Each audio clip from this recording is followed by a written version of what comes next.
Everyone. This is Jeremy Martin, Vice President of Energy and Sustainability at the Institute of the Americas. Thank you for joining us in our latest edition of the Energy webinar series here at the Institute of the Americas. We are delighted to have this webinar today with a dual purpose. We'll have a couple of different specific objectives with this webinar. First, I want to thank our sponsor for the series this year and the last couple of years, Intercap Energy Systems. We appreciate their support. And this is a very unique webinar. I'm very pleased to use the webinar series to talk specifically about solar distributed generation and some of the lessons from the California market experience, but also to introduce to everyone a new colleague and a new initiative here at the Institute of the Americas. And for those of you who were with us here at the La Jolla conference, hopefully you had the opportunity to meet Cecilia Aguillon, or perhaps some of you also know her from her previous experience for many years. Cecilia Aguillon joins us just about 2 or 3 weeks ago to head up a brand new initiative, and I'm going to let her talk more about the initiative, the Energy Transition Initiative we're calling, and we're delighted to have her joining us. As I mentioned, she worked for many years in industry. She worked for Kyocera Solar here in San Diego. She worked for the California Solar, or she worked with the California Solar Energy Industries Association. So we're very delighted to have her joining our team here at the Institute of the Americas. And like I said, she will be leading and directing our Energy Transition Initiative.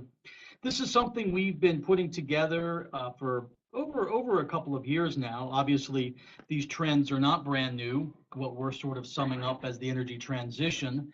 It is a transformation that the whole world is experiencing, and some parts of Latin America are experiencing it more rapidly than others. Obviously, the Mexican market comes to mind with some of the changes in the framework and the investment climate, specifically when it comes to some of the renewable side of the equation. But these are issues that we've been incorporating into the regular programming of the Institute of the Americas. So our podcasts, our webinars, and particularly our roundtable, and obviously the La Jolla conference. And so for the last couple of years, we've been increasingly focused on the elements that comprise what we would call the energy transition. And so we're very pleased now to formally launch an effort that will look very specifically in a detailed manner at these issues, and particularly issues that Cecilia will talk about in a minute. In distributed generation, which she'll focus most of her presentation on today, will indeed be a central focus of the Energy Transition Initiative here at the Institute of the Americas. So I'm very pleased to welcome Cecilia to our team here, and Jacqueline Sanchez, who most of you know, who's been running our webinar series, will also be much more involved now on the Energy Transition Initiative and leveraging her background when she was in Mexico and working on issues at the British Embassy in Mexico City on these topics. So I'm going to turn it over to Cecilia, but I'll wrap up by saying I've known Cecilia for many years. She went to UCSD's graduate school, and so I haven't known her since then, but I've known her not long after in her time at Kyocera. And I'm very pleased that she was able to join our team here a couple of weeks ago and lead this effort. I think she's somebody everyone will enjoy hearing from and getting to know in the coming months and years. So without any further ado, I'm going to turn it over to Cecilia, who will, like I said, talk first about our Energy Transition Initiative, and then more specifically about some of the lessons and some of her experience with the California solar distributed generation market. Cecilia. Thank you very much, Jeremy. It is a real honor and to be working for the Institute and with you and your team. I was a client before working here, and my first conference, La Jolla conference, was in 1996 when I was a student at UCSD, and I just was shocked and amazed by the caliber of presenters that you bring, by the stakeholders that you are networking with. And when I joined Kyocera, I was with Kyocera for 18 years. I joined right after graduation in '98. When I joined Kyocera and we started working on solar markets, it was like a no-brainer to join the Institute because we got information like right information that you could not get from newspapers on how the markets were moving, on what the policies were, how the policies were being developed and what was coming up. And it was just so amazing, the whole network. So I'm really honored to be here, and I'm hoping that my 18 years of experience working on developing markets for Kyocera in the United States and also with Mexico and a little bit in South America and Central America will help the Institute achieve what the Energy Transition Initiative wants to do. And my presentation is going to be in two parts. First, it's going to be a little bit about the initiative, so give you a little more information. But most of the time I'll be spending on the distributed generation market that is really the most successful market in North America. And that was designed, implemented by California. And we will get going.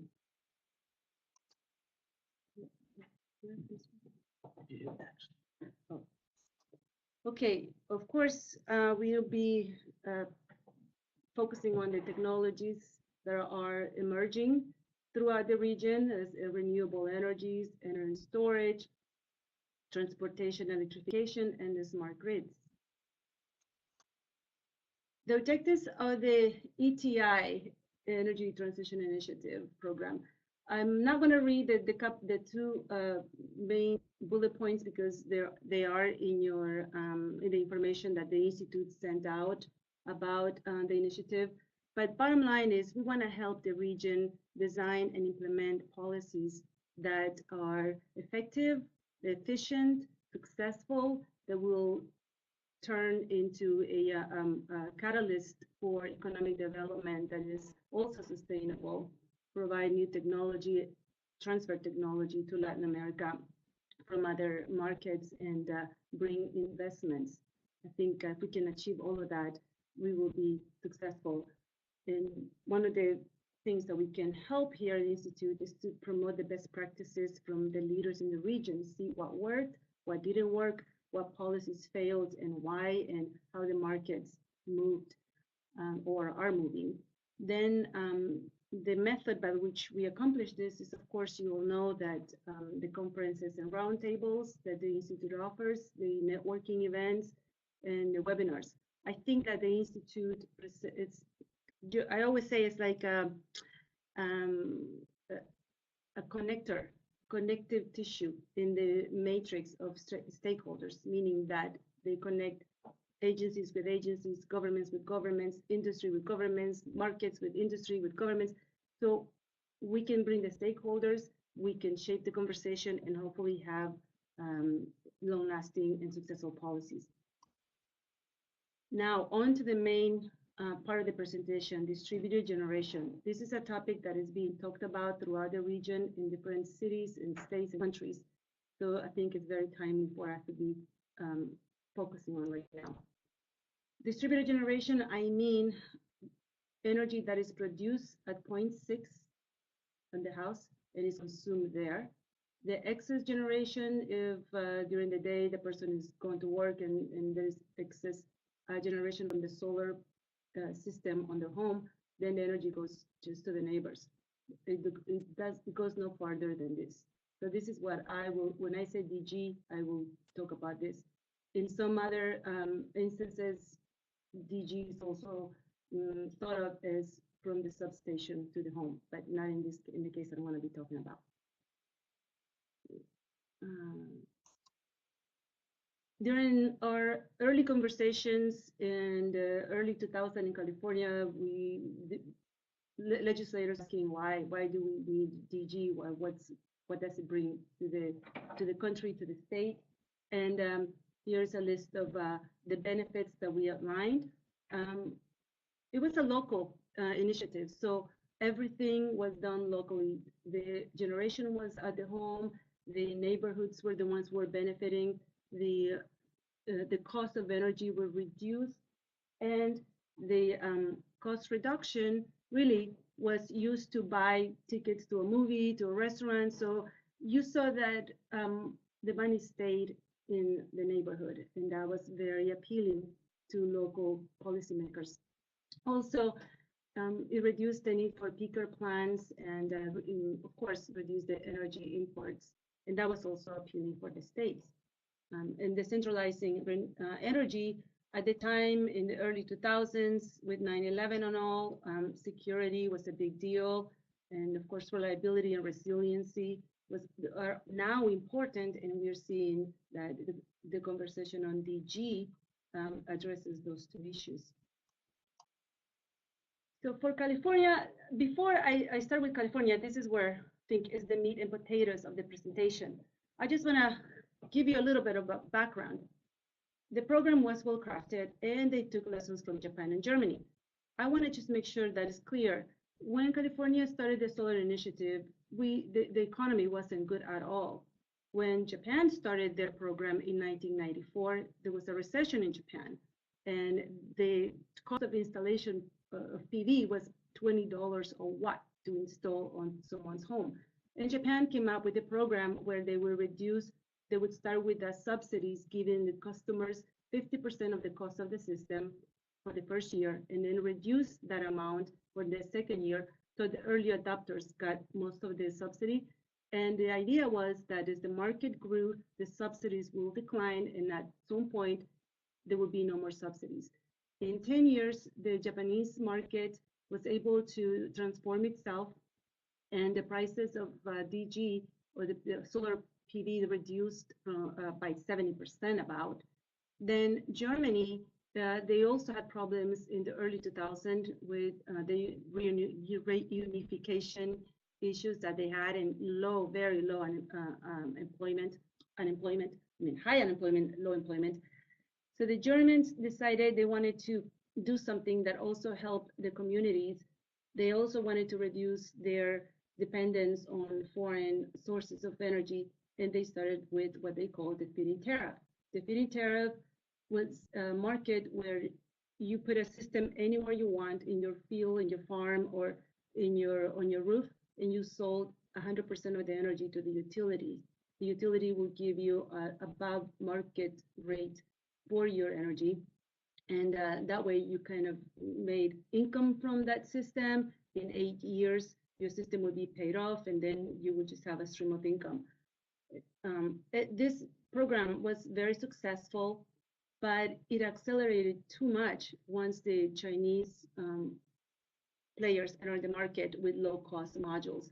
So we had to review this and see how can we make the market grow in California using the two examples from Japan and Germany. In California, we had a bad energy crisis, and the governor was impeached, and a new governor was coming in. We had to come up with a plan, a solution. There was some solar going on, but it was really expensive, and the question was, how do you transform the market? We were tasked at the California Solar Energy Industries Group to come up with a business plan for the state. So the good thing about it is that the market brought very sophisticated entities from Europe and from Japan that were able to kind of build a business plan that was similar to Japan and to Germany. We used the rebate program, and we said we're going to give rebates to homeowners from year 1 all the way to year 10, or step 1 to step 10. And then we were going to give pay for production similar to the German program from going down over time. But the difference was that if you were at a commercial building or industrial building, you would get the performance-based incentive that we call it, PBI. And if you were residential, then you will get a rebate. But you could use in the PBI scenario all the energy you wanted. They just meter how much come out of the solar. Instead of doing it over 10 years, because they were afraid of market disruption, what they did was they did it in tranches. So they said the first 20 megawatts will get the highest amount, the next 50 megawatts will get the lower amount, and so on and so on. So the largest chunk of megawatts got the cheapest rebate or the cheapest incentive. By leveraging lessons from other markets, we were able to put something that really worked. And we, of course, also leverage the 30% tax credit.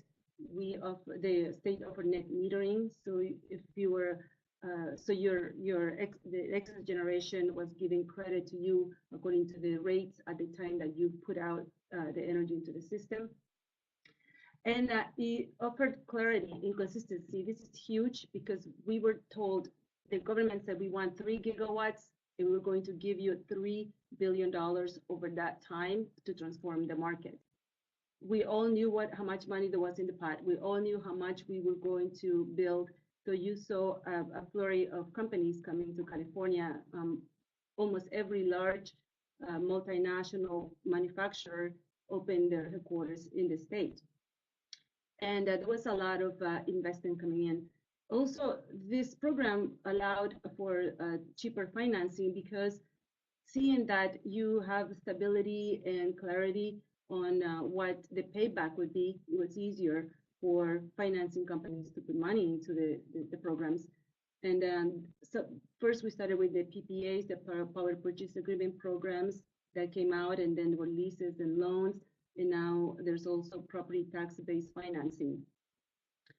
This also, the success of the California Solar Initiative also created a demand for energy storage. And that is the next step in the market transformation, and it's happening right now as we speak in California. And here's a description of the results. The government wanted 3 gigawatts, but the market delivered 6.5, almost more than double the amount of expected. Created over 100,000 jobs, 4,000 new companies. I just know this because there is a database that shows you who participates in the market, and we could track and see how many people were coming in. A lot of companies were just born within, during the time there was a downturn in the construction market, and construction companies were laying off workers, and there was really a need for work. So a lot of them turned into becoming solar companies or doing both construction or electric work and solar construction. So of course, there were challenges that have come up as a result of too much of a good thing. And one of them is the shift in peak demand. Many of you, if not all of you, have seen the duck curve. This is the net load, and this is came from the California Independent System Operator, called ISO, and it's a forecast of what this could be, the demand could be when you have a lot of sun and wind. To be clear, if you read the report, this does not say that distributed generation is the culprit, but of course, 6 gigawatts in the system and growing, we are not helping this. But there's also a lot of solar that is large scale, and there's a lot of wind as well. So they took into account all of that. And that's what's done, is that it's moved the time of use that was where the highest rates were happening were during the day. Now the highest rates are being pushed to the nighttime because they said that we're creating a deficiency of energy here, and we are oversupplying here. So that's kind of upsetting a little bit the solar investors, because if you put solar on your roof and then your rates change, so now you're not really saving, it's costing you. So what do? Then it also disrupts the traditional utility businesses, because their investments in infrastructure have been lower since there is a lot of energy in the system, less peaker plants built. What do you do with the contracts that you already have for energy, and how do you keep the traditional utility business model going? There's also stranded costs, they say, because they already built the lines and the poles and things like that. And there is another thing, utility versus DG industry. In every bill that comes to Sacramento to be debated or discussed, a lot of the distributed generation people are not, the utilities are trying to reduce the amount of DG, or they're trying to see how DG can work with their current business models, and been a very big challenge right now. I don't know how we're going to come out of it, but it's still ongoing. The opportunities, of course, that brought demand for energy storage, and it's being deployed right now in California, and it is popular, and so much so that I just found out yesterday that a bill on energy storage, SB 700, just passed the state legislature, and we hope that the governor is going to sign it. But that's because they see that there is a need for the technology. There's also opportunities in innovating business models. Of course, utilities have to find a new niche or a way to work with the new wave of technologies, because they are global. And just saying I don't want it, it's not good enough. You have to find a niche, and I think there are. Look at the low-income housing, for example, and low-income schools. There's a lot of opportunities for them to play in the space. And it's also now that there's a lot, or expected to be a lot of energy here, electric vehicles are getting more and more popular as well. And other part in the conversation or debate on distributed generation was, how do we deal with large scale? There has been division even in the solar industry with this topic, because large investors from Europe or in the US have been saying, well, the government should not be focusing on DG, but on large scale, because we provide cheaper energy, and we use the wires that are already put in there by the utility. But they have the issue of land use.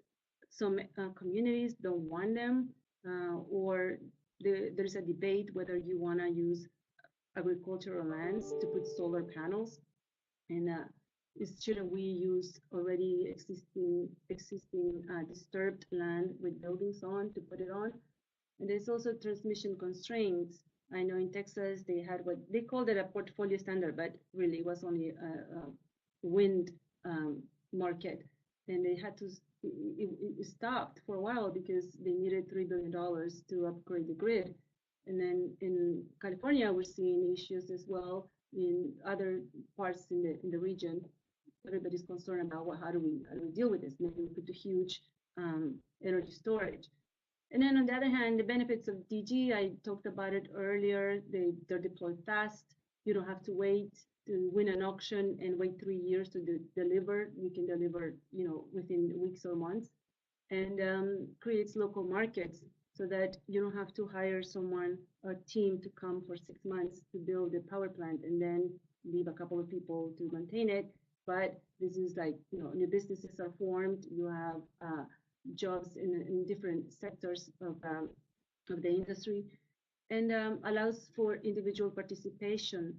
Some people say that it democratizes energy, because now I can be a producer of energy in my home. It's kind of a full circle, because in history, when the world began and industrialization began, people used DG, so they use candles in their home, and now you have power plants, and now we're going back to that, to the DG side. Also, the cost of solar is higher per megawatt hour, and what happens to the energy fees that are not collected from bills for people that have produced a lot of solar? In terms of the cost, I would say don't look at the nominal cost of energy, but look at the entire cost. Be more holistic about it, because there have been studies that have looked at the true cost benefit of DG, and they have come out with a cost, with a benefit, and also on the how to pay for fees that help subsidize other ratepayers or taxes or things like that. I mean, there's always a creative way to do it, to have a nominal fee for the solar customer to pay for using the wires, but it has to be sound. It cannot be to the point where that the project is just not cost effective anymore. And then in terms of Latin America, this is what I have seen, and this is like from the ones that I hear a lot about. Mexico has a DG program up to 500 kW. It's very easy to interconnect. This is a dream. Some people complain that it's too small. They want it bigger, a megawatt or more, because some factories 500 kW doesn't do anything for them. Nonetheless, this program started before the current administration, and it held up throughout the auction timing. I was really happy to see that the auctions did not touch the DG market because it kept moving along. The only thing that kind of messed it up a little bit was a few years ago when the utility reduced the rate severely, and people were still doing installing solar on their roofs on the commercial industrial, but not at the same rate. Now it's picking up again because rates are going up. But this market is something that I would really love to dissect more and hopefully help other countries in Latin America look into the lessons learned here. This is not a very wealthy, country, and not that California was wealthy at the time; it was really poor. But now Mexico is just doing it without any subsidies, direct subsidies, that is. And I think that we should look at that.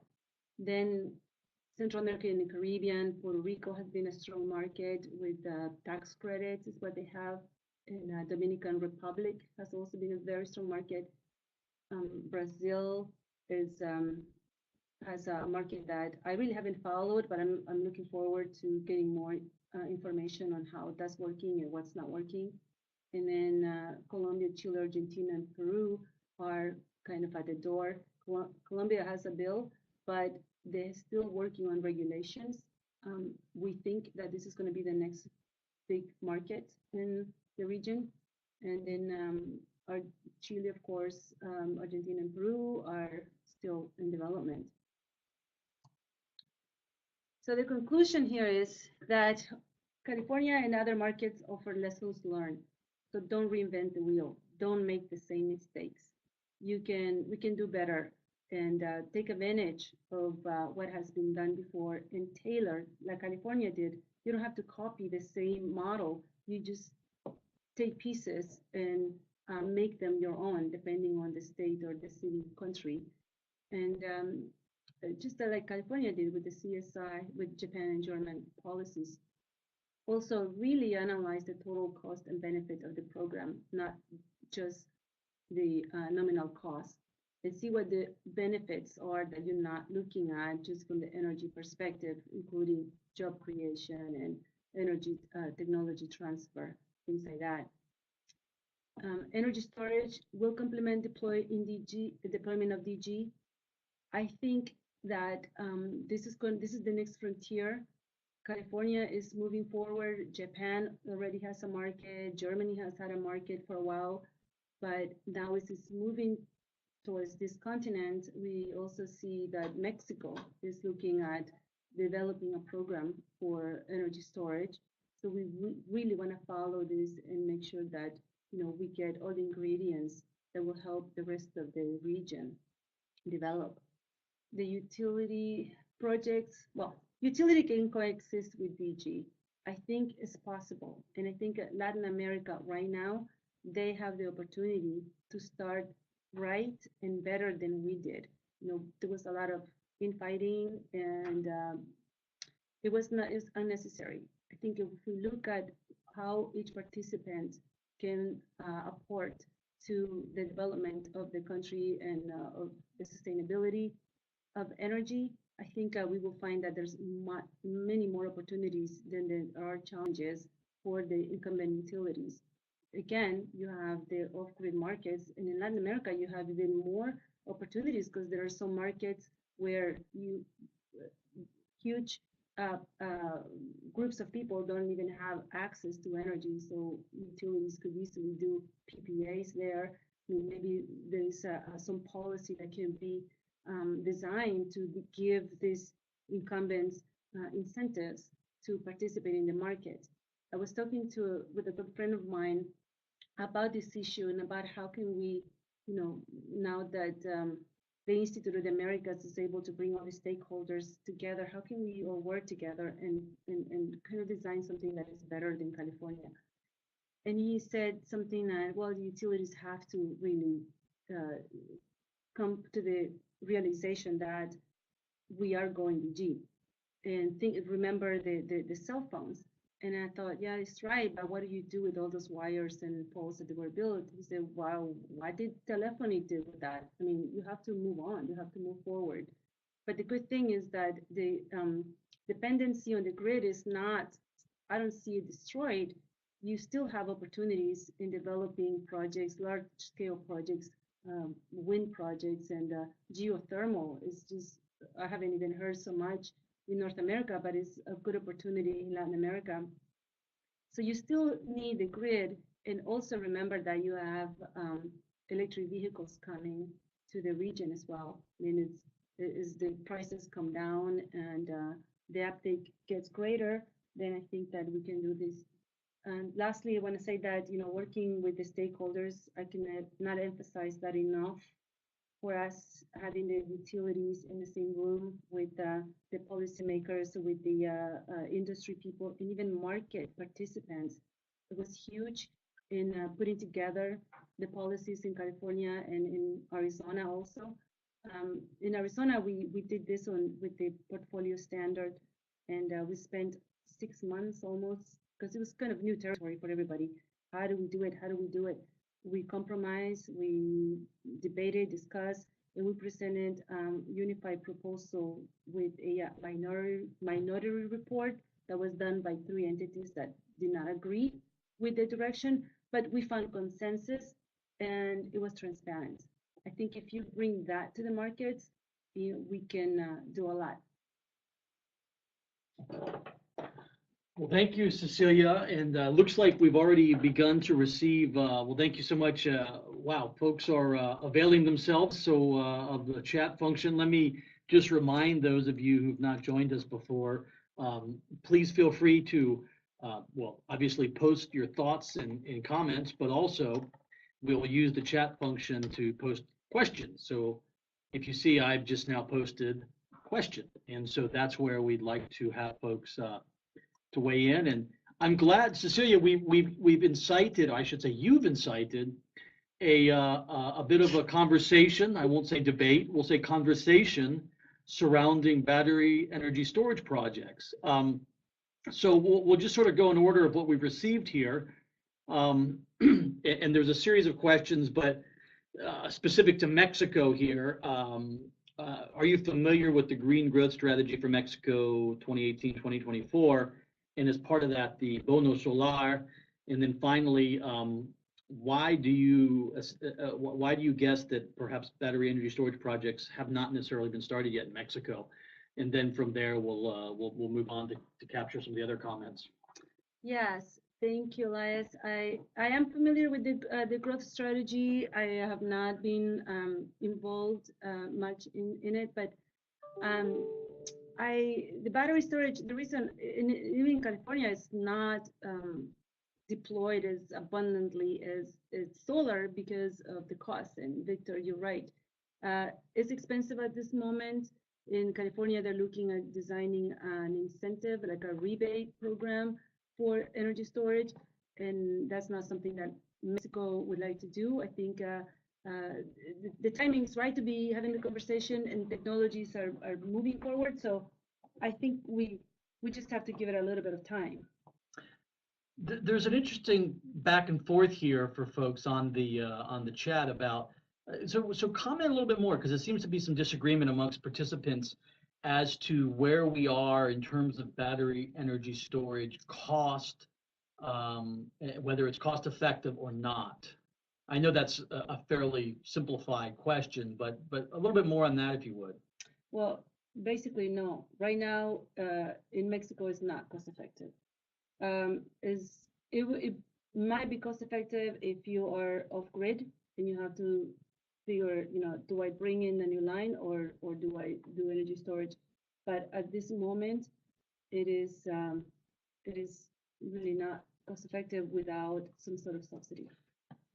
There's actually, and I should back up if you don't mind, Cecilia, Sure. because we're talking about battery energy storage. People are using the acronym BESS, BESS. Oh, okay. Why don't you step back and just tell all of us, give us sort of battery energy storage 101. What is it? And when we start talking about cost effectiveness, cost equations, but what exactly is it? Well, so basically, in the solar world, in the DG world, um, you put is lithium batteries right now. There's like the ones that is using the most, and Tesla is one of the manufacturers.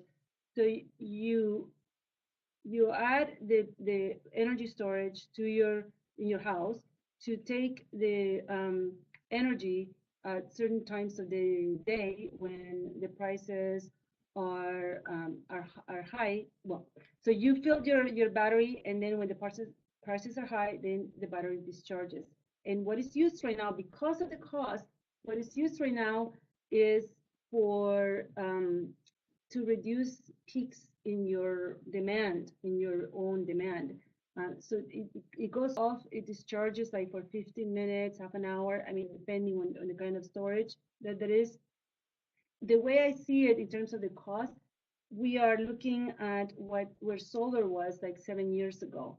And depending on how California moves this bill and this market, then we probably will see the same thing in a couple of years. You will see the prices drop. They are dropping now, but they're still high. Just to apples and oranges, in about 7 years ago, a PV system on your house would be like $40,000. Now is maybe 20 if you have a 5 kilowatt system, or a lot less depending on where you are in the world and what's going on. So for storage, you're talking about, I've been quoted $14,000 for one unit to complement my 5 kilowatt system. And that is basically just, it will give me power for a couple of days. So you mentioned something there. I think it's so just to be clear, you utilize the storage capability right now. For example, I know UCSD has storage that it takes away some of those peaks Right. in demand. So Right. it sort of smooths out the curves Right. but only in a limited capacity, right? Right. What are we talking about here in terms of a couple megawatt storage, or what are some of the let's call it put some numbers on it. Well, no, in DG you have couple kilowatts, but in the large scale, because Sempra has this large scale storage, then you're talking into multi megawatts, and I am not very familiar with those, but Carla is right. Is where on the regions where the tariffs are the most expensive, it makes sense, or where the demand charges are very high, they make sense, because they're happening right now in California, even at high prices, because some demand charges are just really through the roof, and it makes the investment in solar upside down. So, but energy storage can be anything. It could be for a couple of kilowatts to in Hawaii, they're installing that in the multi-megawatts, but this is a multi-million dollar investments where they're adding the storage to it. As the solar prices go down, even with storage, maybe not too high, I mean maybe not too low the price, it can make sense. It is all about balancing the entire cost and the benefit. Right, and to be clear, you have differences in terms of scale. You're talking more specifically distributed generation, Yes. sort of more residential even perhaps Yes. than, like you said, the SDG&E industrial size, larger scale storage. We definitely want to try and continue that discussion, but first we'll move on to a couple other questions. We'll come back to this. I know there's folks who are weighing in very heavily on the storage. Thank you for that. Makes us all feel good that we've spurred such such spirited debate. That's a good thing. Real quickly, we will download and we'll make available to everyone the presentation slides. We'll have that on the website. Jacqueline will send it out to everybody. No problem there. So let's take this. There's a theoretical, practical question here. theoretical practical penetration degree of distributed generation in the electrical grid. What are the factors and costs to improve them? If you understand that, Cecilia. Theoretical, practical penetration of DG on electrical grid. What are the factors and costs to improve them? Well, it depends on where you are, because the cost of DG right now is a lot cheaper than has been at any time in history. And also it depends on the tariffs, the electric tariffs. If you in Mexico, for example, for residential customers, the residential rates are subsidized for the most part, but then the families that use a lot of energy go into a top tier, and then the rates become similar even to the ones in the United States. We're talking about like 20 cents per kilowatt hour or something like that. For these customers, DG is cost effective to put 2 kilowatt system, pay what is it now in Mexico, like $7,000, and the payback is happening really fast. So it depends on the tariffs in a specific location and the load, how much load do they have. But it is practical and is cost effective today, again, depending on your rates. Just a question, because I know in some of the debates, for example, in places like Chile, over rates that are hourly and time of day rates. Yes. So that spurs some of the cost effectiveness, right? Yes, yeah. But so that's the thing, because in California or high rates were from 11 to 6 p.m. So solar is producing from like 8, 9 o'clock until about 3, 4, 5, depending on the summertime more, in the wintertime less. But now their utilities are saying, well, we have to shift that. So now your lower rates are going to be in the day, but then your highest rates are going to be from 6 to 9 is what they're proposing. But that's not going to work for solar. Then you need the storage. So that's the question, is like, if I'm going to pay, but we're talking about 70 cents, 50, 70 cents, or what? It is ridiculous. But if we're going to pay a lot of money during the time where solar is not happening, then you want to fill your batteries with the solar energy during the day and then discharge them at night. And then that's how you want to do it. But really, the thing about it is it has a lot to do with policies, what kind of rates you have, and what happens with the excess energy generation. In some markets in Latin America, some people disconnect their systems during the weekends in the commercial sectors because the utility will charge them for putting energy into the grid.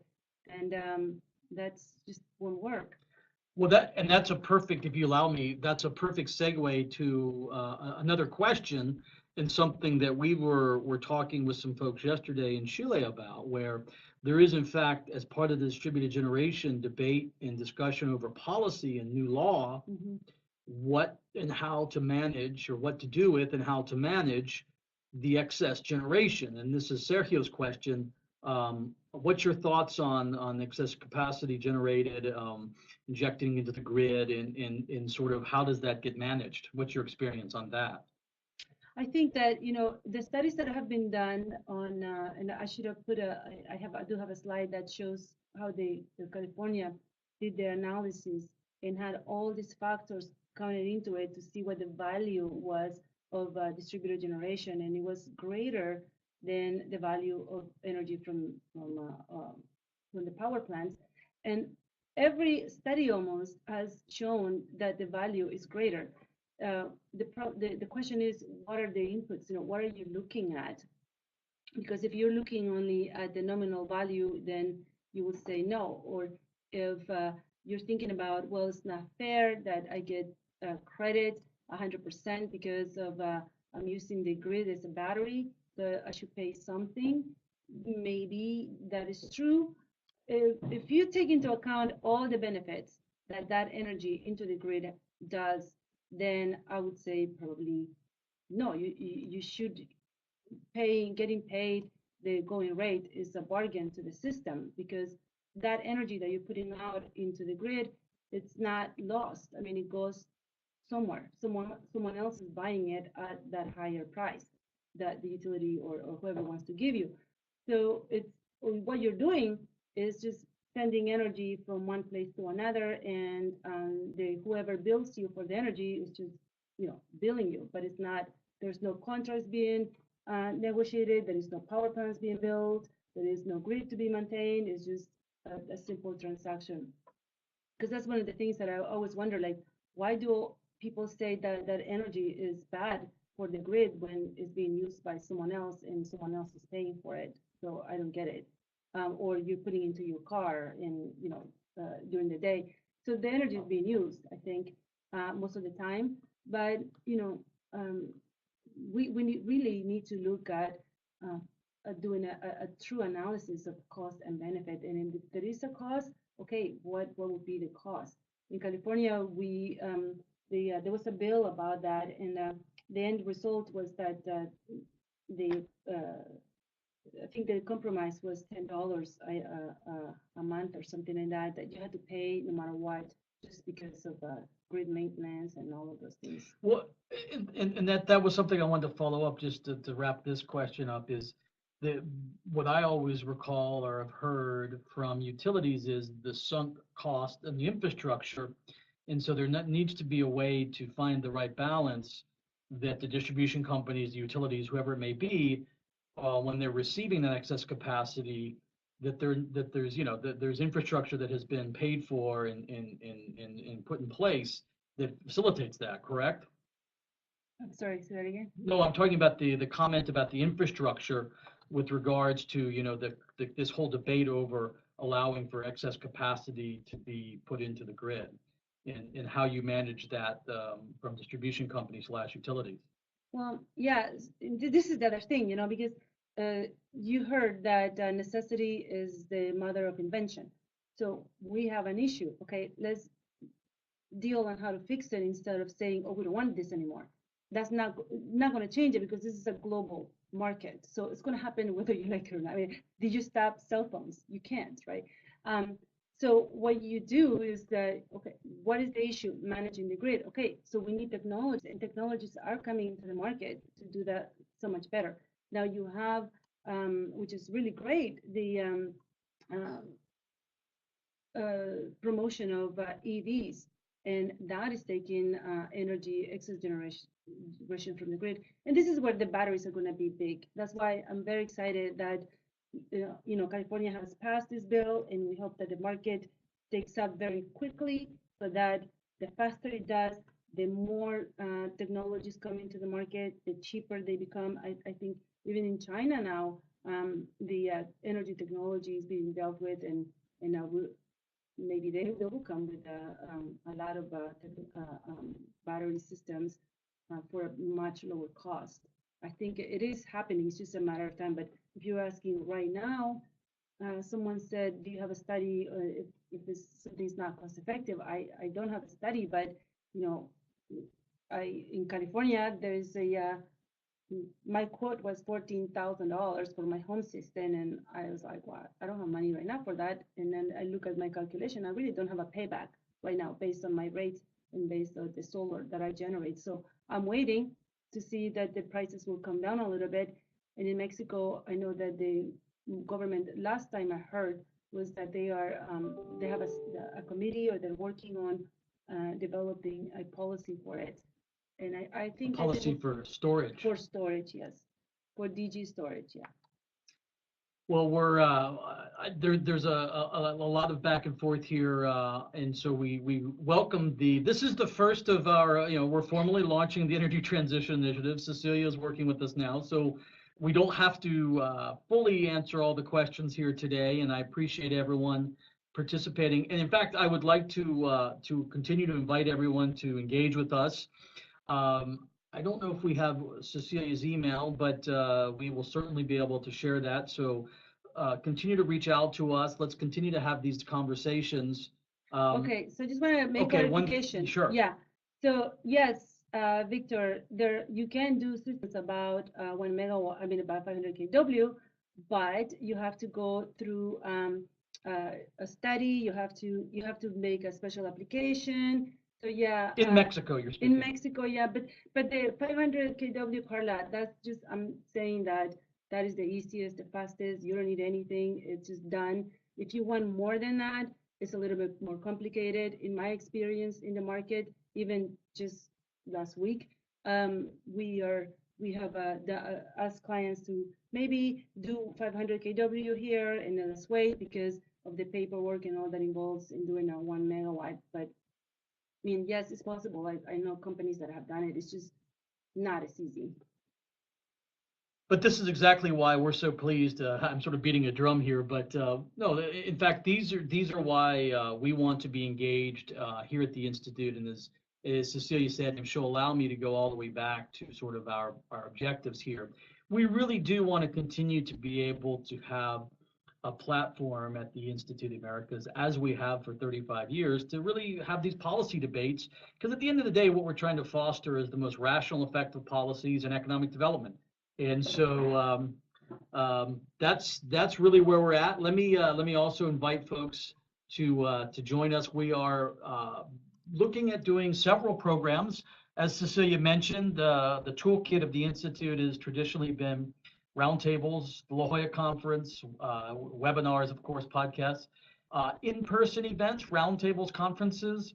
We are moving ahead on a event focused on Central America. It's tentatively set for September 20th in Costa Rica. It'll be focused on some of the changes in government in Costa Rica, but also look more broadly at what countries in Central America are doing and what some of the policy developments are when it comes to particularly renewable energy deployment, and to a lesser degree, some of the questions over mobility, but also, of course, distributed generation and how that's being managed.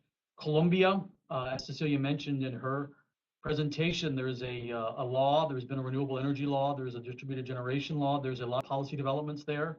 Want to be able to engage on that. And we've actually begun already in the last couple of years having what we call an energy transition roundtable in Mexico. So we'll continue to do that. And then we're going to be partnering with OLADE, the Latin American Energy Organization, on their Energy Week in Montevideo in Uruguay. And we'll have further details on that going forward. So I don't know, Cecilia, welcome aboard. Thank you. There was a final question here. Will the Energy Transition Initiative address digitalization as a tool that enable distributed generation and/or storage? Any final thoughts on that before we conclude? Yes, I mean, we want to get involved in all the technologies that are like moving us forward. So I'm sure we will be looking into that as well. So follow us on social media. We'll continue to post here. I will ask Jacqueline. Thank you, Jacqueline, who's helping us here, and she will be sending out Cecilia's email. Please reach directly out to Cecilia, Carla, Victor. However we can support the discussions and the questions that you are trying to gain answers for, please let us know. So thank you all so much. Cecilia, thank you. Jacqueline, thank you. We'll see everyone here online again shortly or in person across the region. Have a wonderful day. Thank you.